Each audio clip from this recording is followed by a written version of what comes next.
எல்லாருக்கும் வணக்கம். இன்னைக்கு மகளிர் தினம். தமிழ்நாடு முழுக்க இருக்கிற என்னுடைய அம்மா, அக்கா, தங்கச்சி, தோழின்னு உங்க அத்தனை பேருக்கும் இந்த தினத்தில வாழ்த்து சொல்லாம இருக்க முடியாது. உங்கள் அனைவருக்கும் என்னுடைய மகளிர் தின வாழ்த்துக்கள். சந்தோஷம் தானே! பாதுகாப்பா இருந்தா தானே சந்தோஷத்த உணர முடியும். அப்படி எந்த பாதுகாப்பும் இல்லாதப்போ, இன்செக்யூரிட்டியா இருக்கிறப்போ, எந்த சந்தோஷமும் இருக்காது தானே!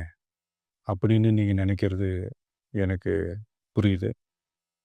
என்ன செய்ய? நீங்க, நாம எல்லாருமா சேர்ந்து தான் இந்த திமுக கவர்மெண்ட்டை தேர்ந்தெடுத்தோம். ஆனா, அவங்க எப்படி நம்மள ஏமாத்துவாங்கன்னு இப்ப தானே தெரியுது. எல்லாமே இங்க மாறக்கூடியது தானே! மாற்றத்துக்கு உரியது தானே! கவலைப்படாதீங்க. 2026ல நீங்க எல்லாரும் சேர்ந்து, இல்ல நாம் எல்லாரும் சேர்ந்து, இந்த மகளிருக்கான பாதுகாப்பை உறுதி செய்ய தவறிய இவங்கள மாத்துவோம். அதுக்கு இந்த மகளிர் தினமான இன்னைக்கு நாம் எல்லாருமா சேர்ந்து உறுதியேற்போம்.